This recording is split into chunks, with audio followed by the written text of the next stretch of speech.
have mercy. Okay. Hello, Crystal. Hello, Jevon. After all of that, goodness gracious. Oh my gosh. Man. That is too funny. All right, here we go. Okay. How are you today? I'm doing great. As you can tell, I have braces on, so I'm happy. Okay. It's Is good. that a sign of happiness, the braces? It is today. Okay. It doesn't always work out that way, but it is today. Oh.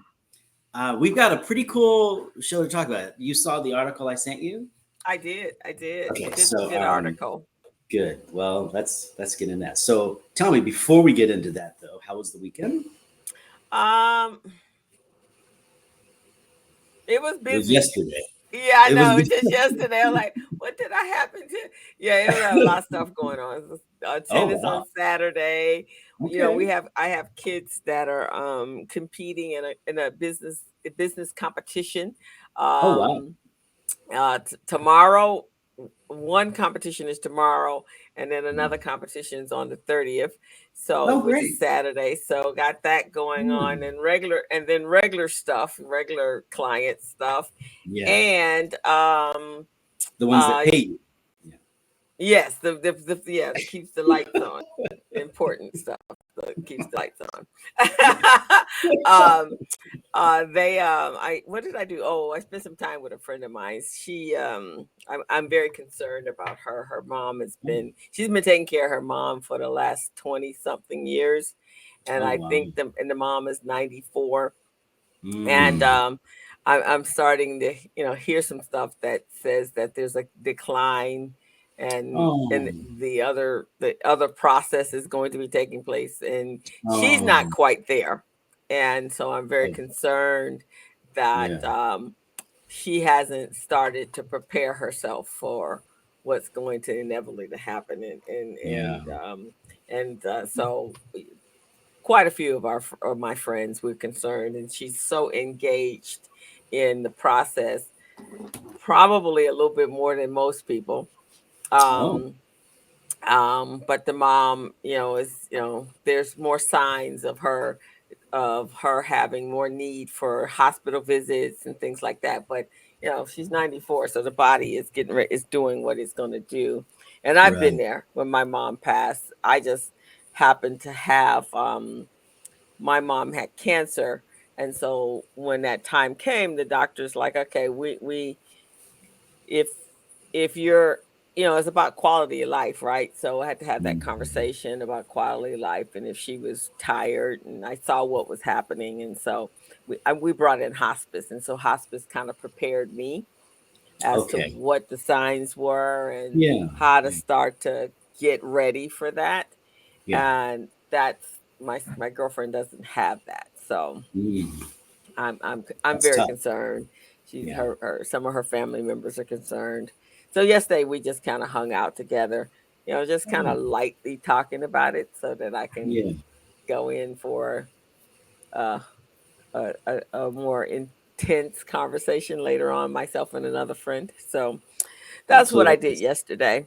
Sort of the soft intervention. Yeah, the soft intervention, the lead up to the intervention. Let's go out, have a drink. Let's eat something. Let's kind of gloss over the surface of some questions lightly. That's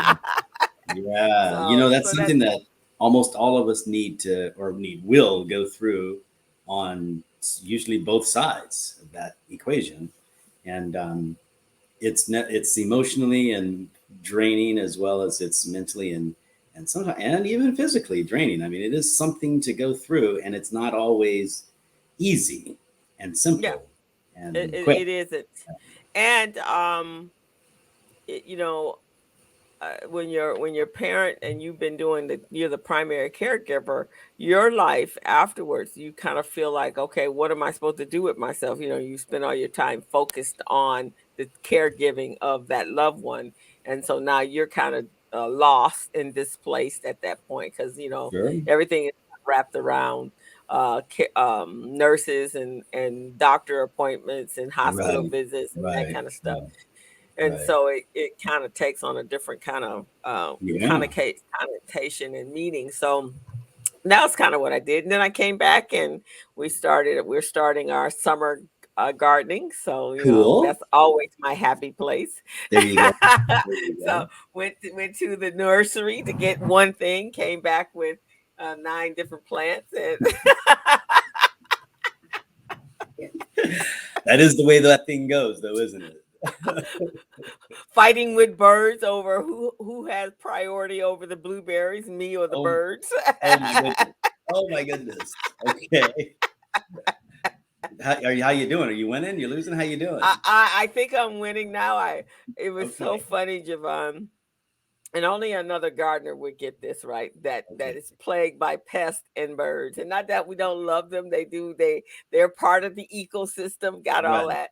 So my blueberries were over by the railing of the patio porch. And so they would just come on, sit on the railing, and it was a railing this way and a railing this way, and just hang out, just eat all. I'm like, how come I don't have any berries to pick? What the heck is that? And I'm sitting inside the house on Friday, and I saw them dive bombing for the berries. And I'm like, oh, I think not. So on Saturday afternoon, I went and moved the berries closer to the house where there's no railings and everything. Okay. So Saturday evening, I'm watching and I see a bird fly over. He's just like, "Oh yeah, it's late. It's 5 o'clock. I can get some dessert, berry dessert." Hello. And he fly over. He lands on the railing and he goes.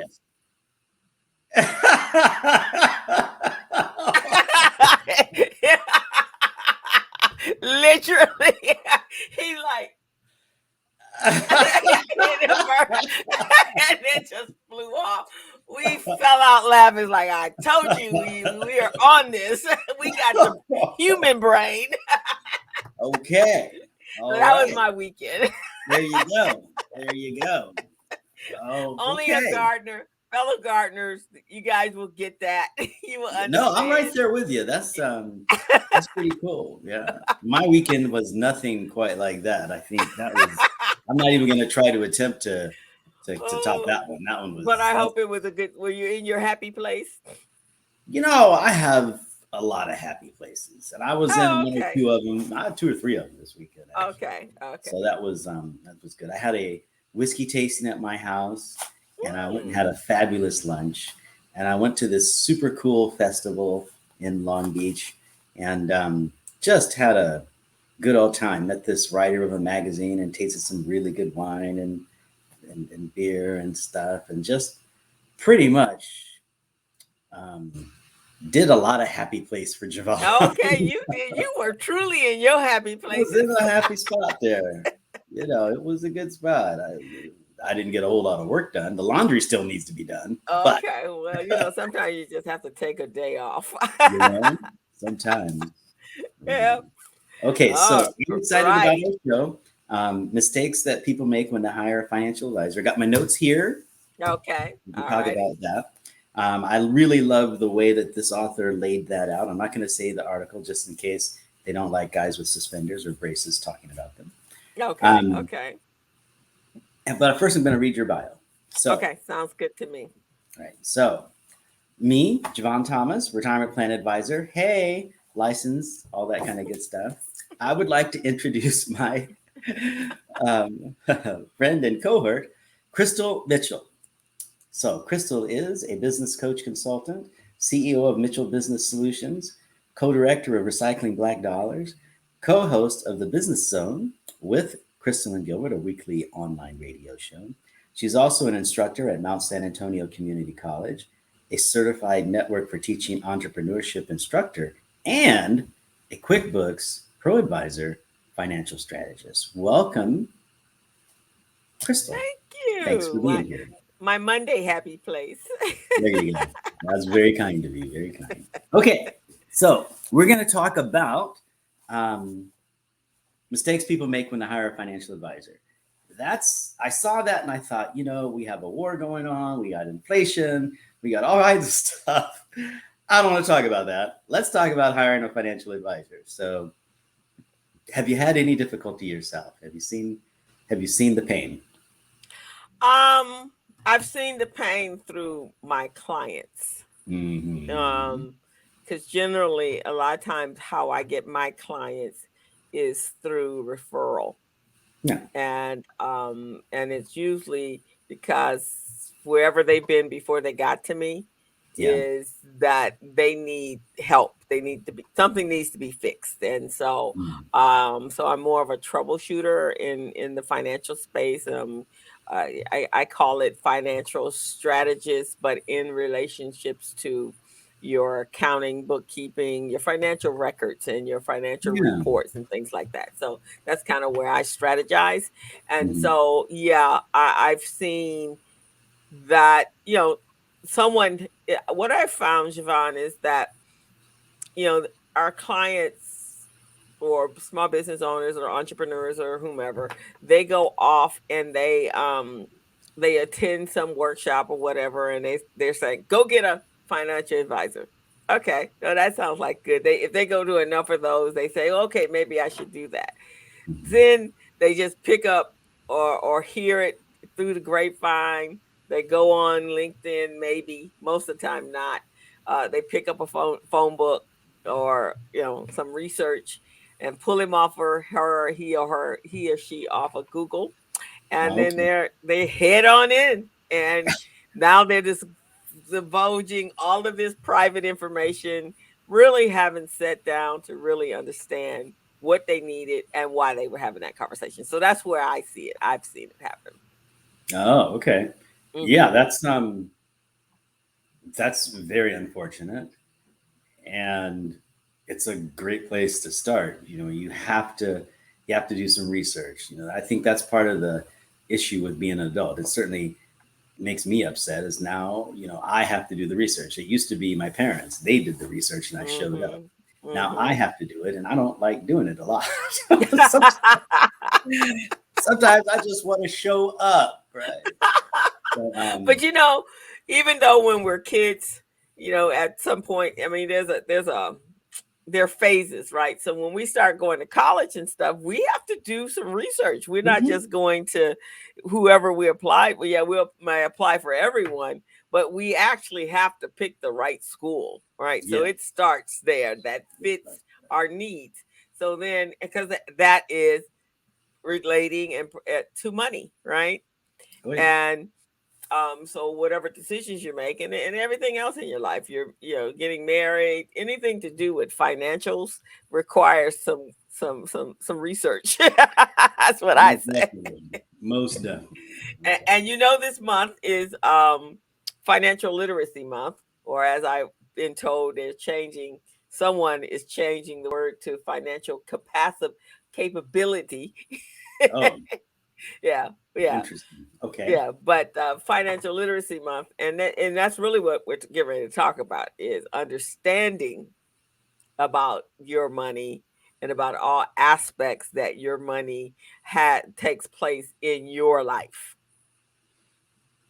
Okay. I thought we were Sort of. talking about hiring a financial advisor, but I'm Well, with you. that's all part of it, right? I mean, Okay. There you that's go. that's part of it, making sure you have somebody that's going to guide you. That's true. That's true. That's very true. That's very true. And I think that's almost it's pretty good segue into the first point that this author was making. That is don't hire the first one that comes around. Just because someone Hmm. says they're a financial advisor, and then for all these reasons below. But I think you have to do the research to determine who you're going to work with, and I think that's not a bad thing because just because someone isn't is different from the way that you think, that could be a good thing and that could be a bad thing. If it's a good thing, then great. If it's a bad thing, then that's the reason why there's so many of them out there. And the old adage that suggests that if you put 10 financial advisors in a room and give them um, the same parameters and the same uh, background, right, Hmm. or background they're coming with, right, Hmm. then you should get 12 to 13 different answers to to your to your desire to get a solution, because we all do things just a little bit differently, and that's fine. It doesn't mean that you're right or wrong. It just means that you're different. But you have to find the right one, and sometimes that means you have to go see a couple of them. Okay, and check it out and find the person that you can work with. And sometimes you need a team. Most people need a team. They need someone they can talk to and someone that's going to do the work, and they need someone that's going to be young enough or someone who's going to be old enough so that they can understand them. So that's why I encourage so many people to join the ranks of financial advisors, so that, because there is somebody that wants to talk to them, somebody that can connect with them. So first rule of thumb is don't settle for the first one. Now, as you know, I do sell retirement plans, and often as a retirement plan person, I am the first one. I'm the only one that they've ever had. And so I have to let them know that, I work for your company and they provide this service, and I'm happy to give you all the wisdom I can, but I'm not going to say don't go to visit a financial advisor. That's a fine thing to do and to get into your life. So that's how I look at it. Number 2 is choosing an advisor with the wrong specialty. That's tough.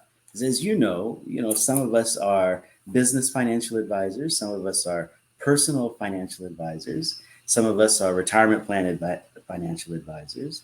Some of us are tax people. Some of us are insurance people. Some of us are financial advisors, and we run $1 million companies, but we're still financial advisors. So you have to make sure that you've got the right specialty. Just because someone hangs out a sign that says I'm a financial advisor may mean that they are an advisor when it comes to business taxes, but that doesn't really help you, the individual consumer, right? So you have to find the one with the right specialty. Right, exactly. And I think also the right I mean, you talk about this, like individuals that have to choose between risk. They may be a high risk person, but then they choose someone that's maybe even on a higher level of risk than they are to advise them. So you kind of have to have a balance, right? You got to have someone that can put that stop place in place. So you do. I think when we see really good partnerships, I think sometimes those partnerships suggest that one person is there to stop the other person from doing something crazy. And I think it works back and forth. Lots of folks in my line of work, we work with money, we work with investments and helping people find those. We have financial advisors. I mean, even lots of my friends have financial advisors. And people in my industry, we have financial advisors, because sometimes we can get emotional as well, right? Sometimes we stray from, it's very easy to run someone else's life. But we have to remember, you have to take the questionnaire. You have to, do all of those things, reevaluate your portfolio, make sure you're evaluating what's going on in your life rather than reacting to what's happening in the market. That's the rules for the 401k plan. Outside of the plan, things can be different, right? The fundamentals are going to be different. The rules change. So the output and the execution, that's going to change as well. So, lots of people in this industry that work with me have financial advisors. Sometimes they're closer to the work. That's just the deal. Get one of those. Get one of those, and understanding their strengths and their weaknesses. And I think that's what they're basically saying. Make sure that they're in the right specialty for what your future goals are. Yeah, this number 3 on my list here is working with someone who has don't work with someone who has an incompatible strategy.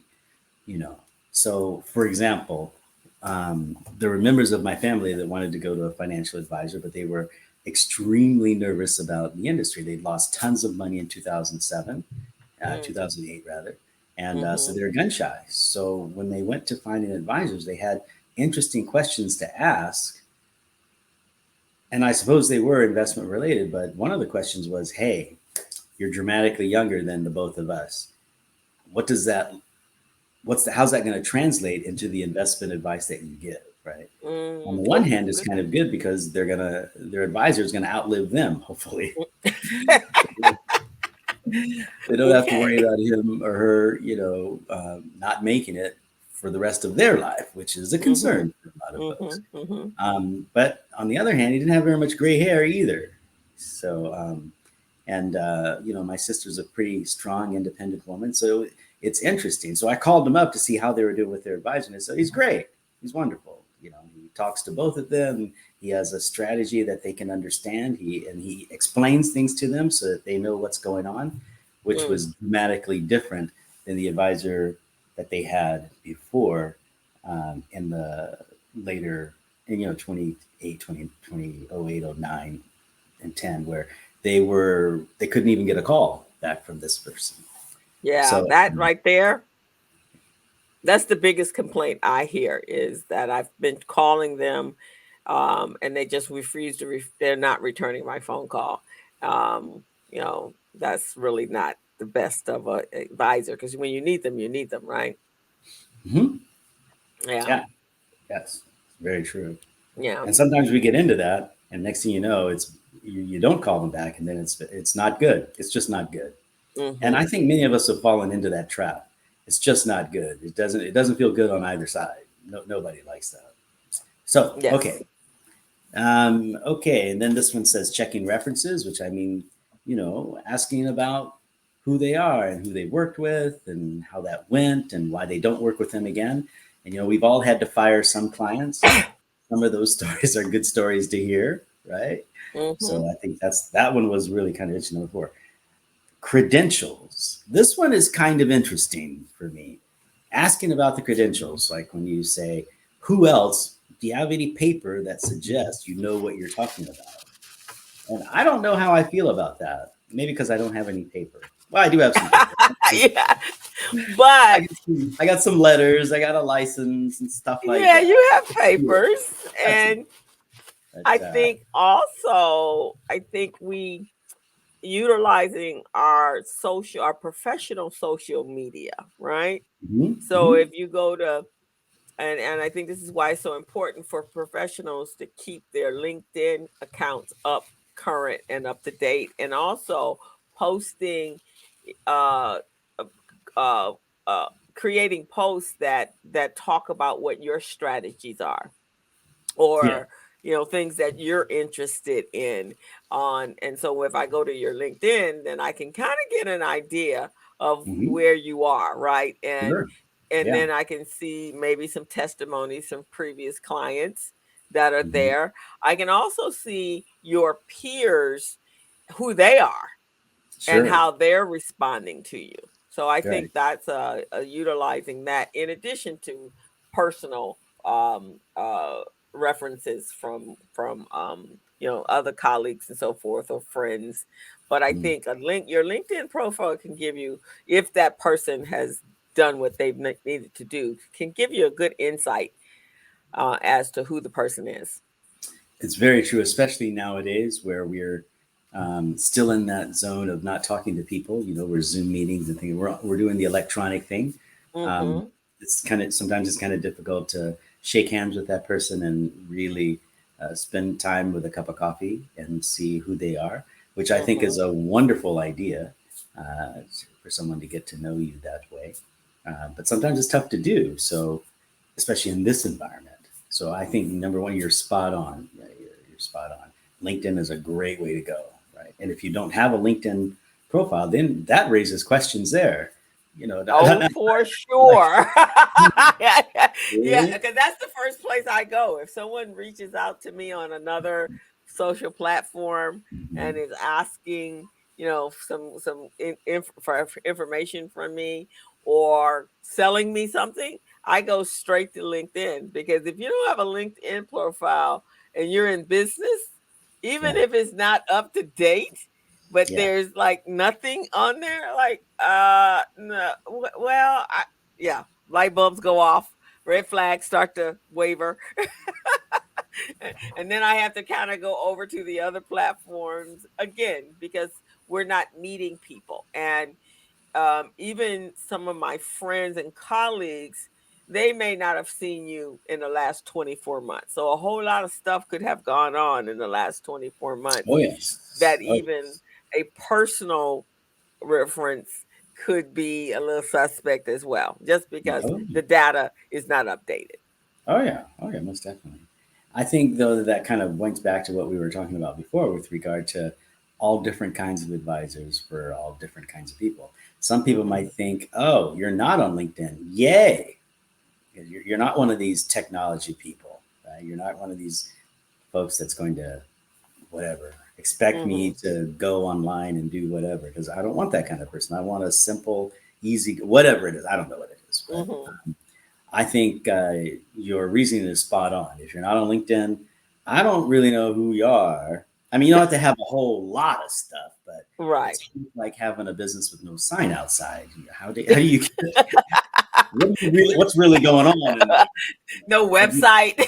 No business cards. Right? No address. No address, yeah. It's kind of like those restaurants. They have like 200 lines coming into the restaurant. You got to wonder, what is really going on? What are y'all cooking? So, right, exactly. But other folks think that's very cool. I think just doing your background information so that it's comfortable for you. That's why there's room for so many different types of financial advisors. Okay, the next one was assuming that they're affiliated with a big brand just because they come from a big company. Right? I would say that happens to many people, and it's so unfortunate because the relationship you develop with your advisor is that particular relationship. You really don't develop a relationship with that company. No. As far as I can tell, it's that individual advisor. And there's lots of companies out there that have advisors that have a way of doing something. And if you're going to work for that company, then that way is the deal.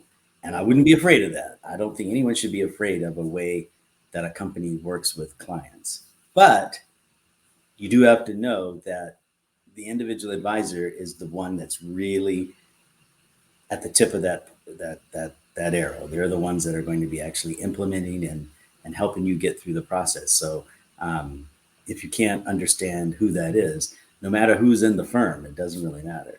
You may have to, the good thing about a firm is you have to realize that you have to go around you may have to have a couple people in the firm help you. Now that's a good thing. That's a good point. Yeah.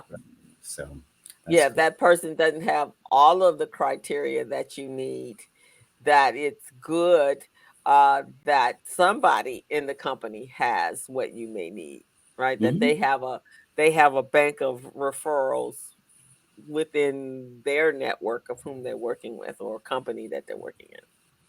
And it happens a lot, many of us specialize in this and we know a little bit about that, so we can quarterback, but we don't know the intricacies. So we've got your overall goal, we know how to express that, but we need somebody else to help us do the nitty gritty thing, the specific things. And that happens a lot, I suppose. Okay. This next one I'm really, really charged about. I think it's really good. And that's not knowing how these people get paid. I mean, I can give arrows if anything can. I think, I'm sorry, most financial advisors either charge a fee or they charge a fee based on assets. They may have that thing going on. Rarely do we see folks charging a commission. That happens from time to time, and it's not a bad thing. It's just the way it used to be. But, depending on how you feel about that, it's an opportunity for a discussion with the financial advisor for that particular individual as to what that means. When I was younger, that whole expression of, if I make money, he makes money, or if I make money, she makes money. And some people like that. And then folks were saying, you're not doing any more work. I mean, why do I have to pay you some more money? it really depends on who you are and what you're receiving and how comfortable you are with how that money passes from you to the advisor. And Right. neither one is better than the other one. It just depends on what works for you. I like them Right. both. I like them both. And I also think, again, it comes down to what your needs are, right? Because you Yeah, might have more sophisticated needs. it's And you so may true. be right, and maybe some of those, there are some individuals that need hand holding, right? Yes, They yes. need to be able to have you on speed dial because they're just a little bit nervous about things, right? So every time there's a quiver out there, then they need to get on the phone and have a conversation to have you There you go. reassure them There you go. There you go. that all is well with It their is the money. role. It is the role. Yeah. Or talk them down from that fence. I've had, some of my clients have said to me, the world is topsy turvy. How do I get out? And the question was, you can get out anytime you want. The problem is, how do you get back in? Because if you don't, it's tough to know when to get back in. And most of these folks just got in when they had some money, so they got in. They let that drive them. So I think you really have to be careful. Does your advisor have a strategy that makes sense to you? I always try to tell folks, this is why we're doing this, right? This is how I'm seeing the market, and based on that, these are some things that I would think about, right? But if you don't agree with the way that I think, then you have an issue. Some folks are dramatically more aggressive, some are conservative, some only use. Excuse me, I'm sorry. Ooh, boy, maybe that was a good weekend. Some of them use tools, investments, just slash investments that they say don't lose money. You have to pay for that though. That's a concern, right? So, but sometimes that's good. I have friends of mine that are extremely conservative. They don't need to make more than 2 or 3% a year, maybe even on average. They're just afraid of losing money. And the concept of a mutual fund, they don't quite get. They just know that here's the balance now, here's the balance now, and there's either growth or loss. And so I can't handle losing money. Okay, all right, then maybe maybe some plan is appropriate for you. Fine, let's do that. Yeah, yeah.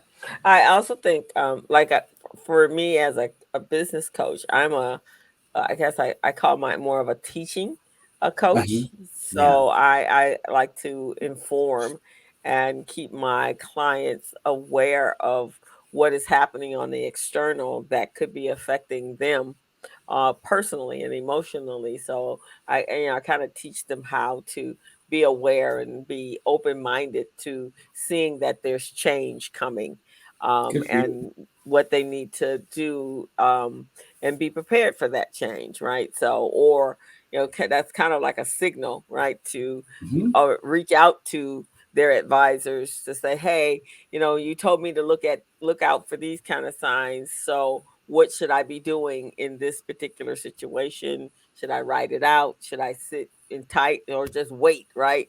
Right. Um, so I think you definitely, if you're that type of person, um, then you should be making sure that that's someone that you're seeking out, right? Or as you do, you sit down once a year or every 6 months or so with your clients just to touch base, have a touch point with them. Mm-hmm. Yeah, you never know what's going to be going on in their life unless you ask. So that's what we try to do is ask. I think that's really very important. And here's a point that I think, as well, especially when you're dealing with retirement. So generally, we're talking, when it gets really serious, is over the age of 50, right? You start to Sure. focus in on that. Well, one of the things that I've noticed, being over 50 myself, is that, No. yeah, I'm a member of AARP, and one of the things that there's always you can count on an article in AARP magazine's newsletter about scammers, and it seems that is that age group. I don't care whether you're totally tech savvy or you're technical challenge, those individuals know how to get to you, and that age group is a very vulnerable age group. And so at that point, people are reaching out going, oh, I can help you be ready for time. You can have $1 million at retirement, or I can, do this, which really, possibly those individuals are trying to separate you from your money. Yes. Yeah. Excuse me. I'm so sorry. I think you're absolutely correct. Whenever I hear the words guarantee, I run the other direction, and I tell most people to do that too. Or if I hear you cannot lose, that kind of thing, time to run, and at least have a huge discussion and explanation about that regular people understand. Sometimes people talk and I'm like, I'm in this business and I think that was English you were saying. I don't really. That's what I mean, right? Someone comes up and what do they say? Warren Buffett says this: if it's too good, if it sounds too good to be true, it's probably too good to be true, right? So that's I think it's very, very important as well, is when you're looking for that advisor. As my sister, she always says, she doesn't like people that is going to advise her about her money. She don't like the fast talkers. She goes, if she's trying to hang on and trying to figure out, and they're talking so fast, like hyper salespeople, she's like, so at that point she just shuts down because she can't keep up. And so knowing who you are and what you respond to is really, really important.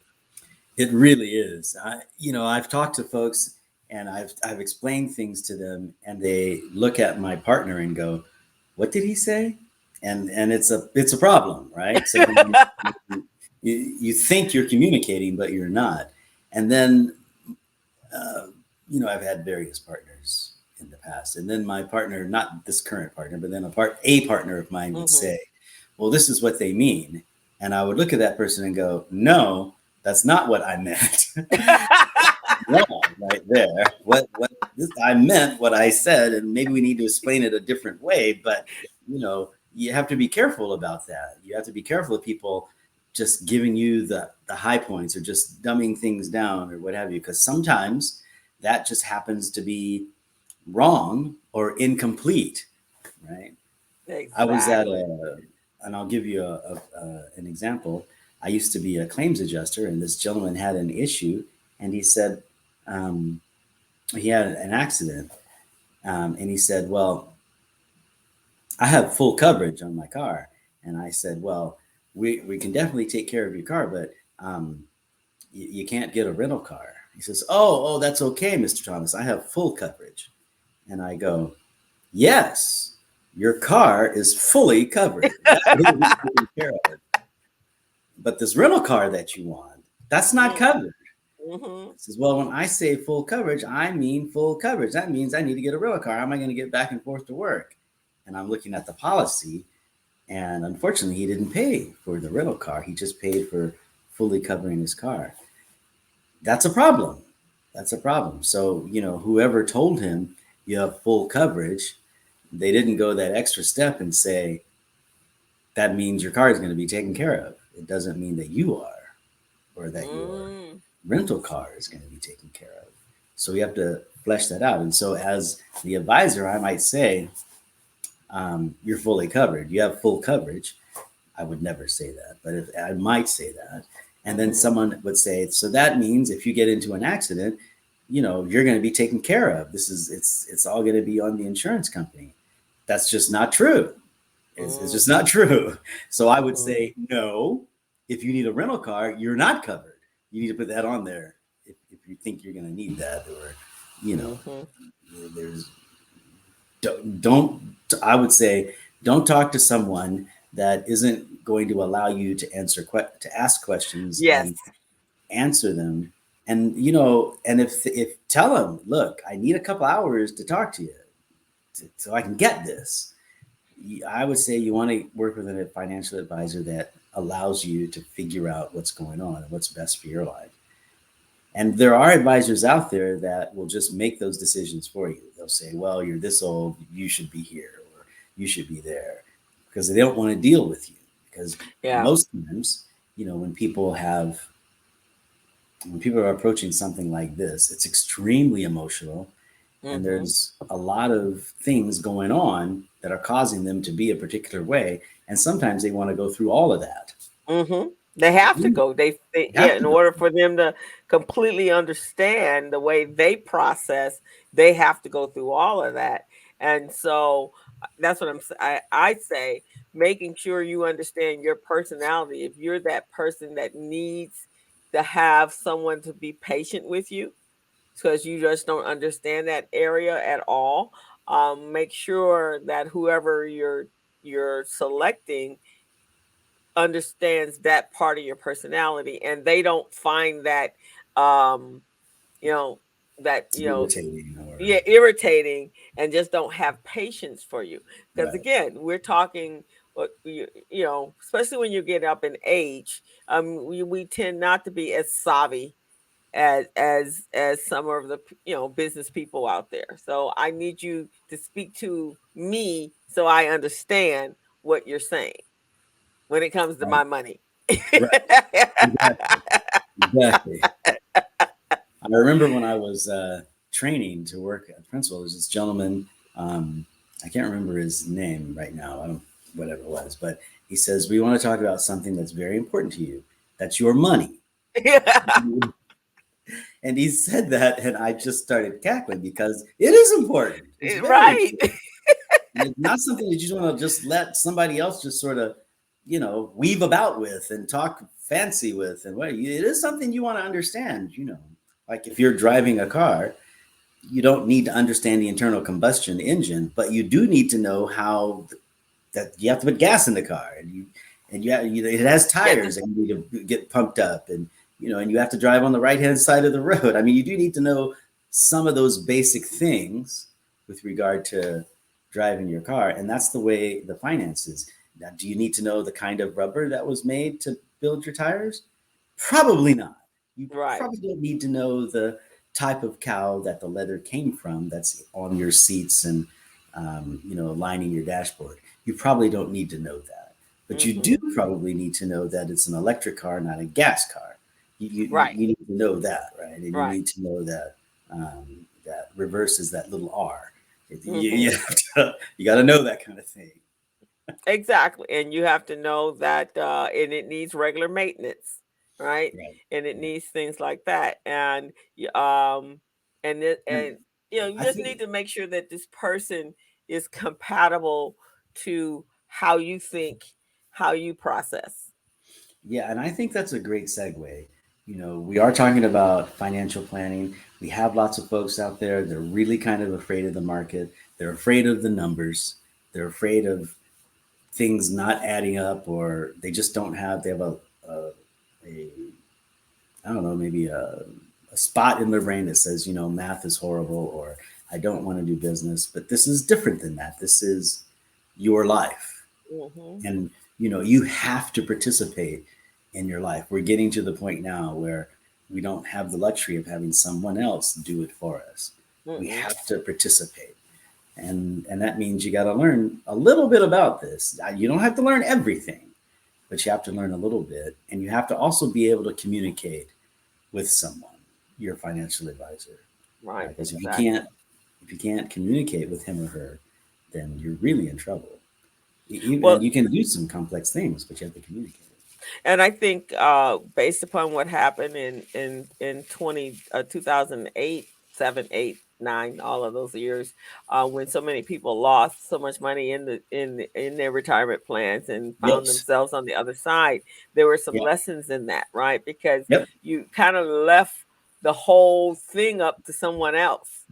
You never asked any questions. But when that happened, all of a sudden you had tons of questions.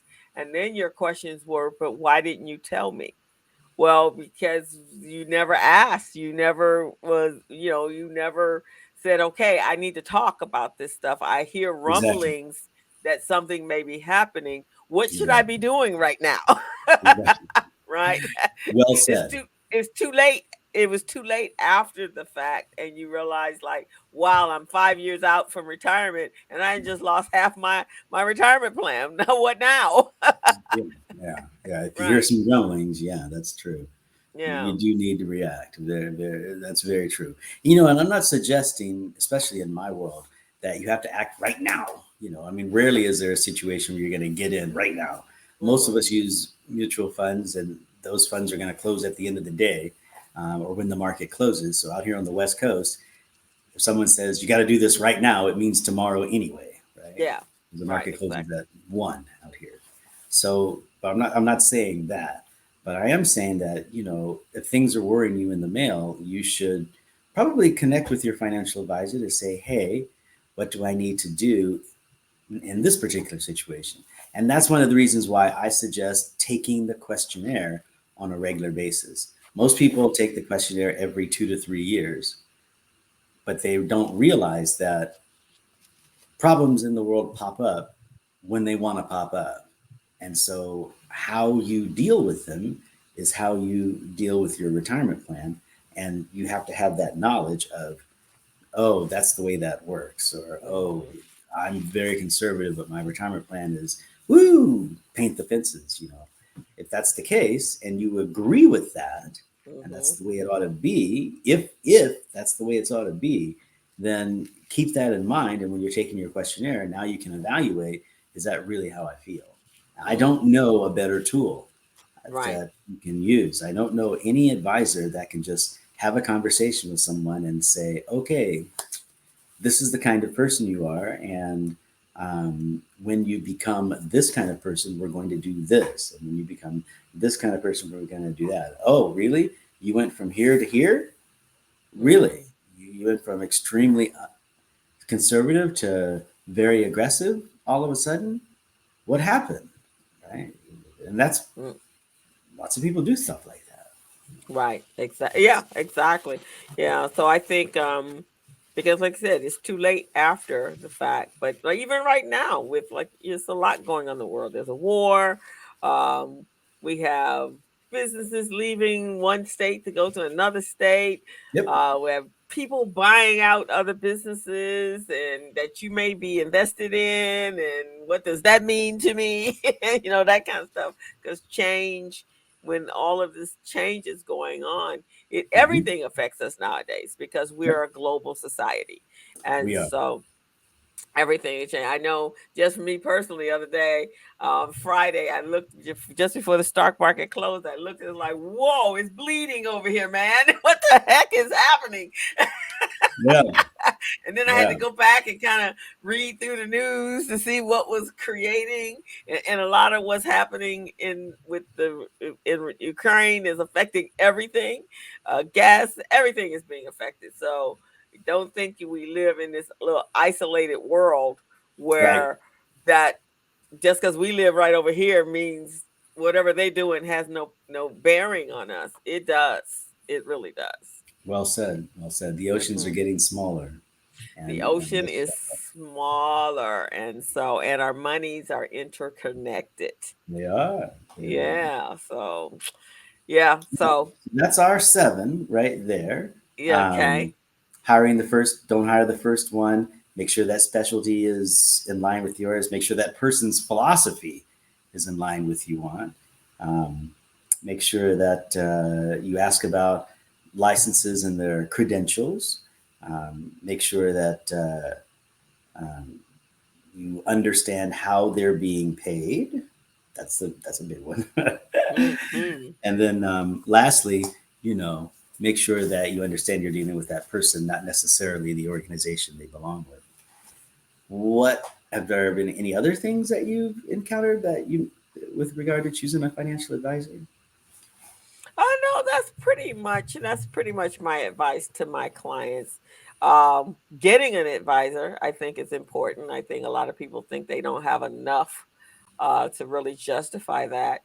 Um, and then after you have more intense conversation with it, they're like, oh well, maybe I do, or pre preparing. So if you're in a, depending on where you are in your life, being able to acquire a advisor that can help you execute your 5, 10, 15-year goals, Yes. right, and knowing And that yes. if you're a young family, um, middle-aged family, your children are about to graduate, what does that look for you? Mhm. Getting ready for them to go to college, how does Sure. that affect you? Right. Getting ready for them to graduate, how does that affect you? Because there's, we have milestones that take place. So I always have people, even when they're starting a business, I always tell them, it's what we talk about. It's a family thing, right? Sit down with your family, have a conversation to be Mhm. clear on what your 5-year future goals are going to be, and then how Right. is it going to affect everyone else. Exactly. Hmm. A very good Yeah, plan, because as our friend a while ago said, it's not just financial planning, it's family planning. it's family Family planning. financial planning. You're all in it, right? So well done. I have a friend that's a financial advisor. He does one of my other talk shows with me, his colleague as well. And so he does a presentation, and he starts the presentation with, okay, you just acquired $1 million. So what are your first steps? All right. And they're like, oh, I'm gonna go buy a house, I'm gonna buy a car, I'm gonna do this and this. And he always comes back to, but where's the advisor that's going to help you with the tax part of that? They're like, taxes? Yeah. You do realize that you just acquired money. Yeah. It's now $1 million. That's usually it, $1 million. Yeah. And so first thing is taxes. Yeah. And so your first thing should be a financial advisor. Because when he asked me, that's the first thing I said: get a financial advisor There so you that go. they can tell me what I need to do so Yeah. that I can better prepare for whatever the taxes liability is going to be, and how I can move and shelter and create charitable Yeah, opportunities for yes. I myself. mean, that's a great idea. I mean, you're speaking the truth, and I think that happens to lots of folks is they get a big chunk of money, they don't figure out A, they have taxes on that, and Hmm. B, they don't meet with someone who has their particular view of the market, or at least Hmm. they can handle their particular view of the market, Hmm. and have an interchange there. So I think you're spot on. Yeah, so that would be my thing. So just when you're getting a big chunk of inheritance or anything, go sit down with somebody. No, so that they can help you better plan for that, and how you can spend it, and how you can use it to help you make more money, to help you plan for your retirement, because Most definitely. that's a windfall, and that Yes. windfall could be structured so this is your retirement, especially if Yeah. you didn't have a solid plan in the beginning. Very true. Very true. Well, Okay. we have talked for almost an hour. Yes. Yeah. So I think I'll read your bio and then you can usher us out. All right. The Sounds right good to order? me. Okay. Yeah. Yeah. Okay. So my friend and colleague, Crystal Mitchell, this is you. Crystal is a business coach and consultant. She's the CEO of Mitchell Business Solutions, a co director of Recycling Black Dollars.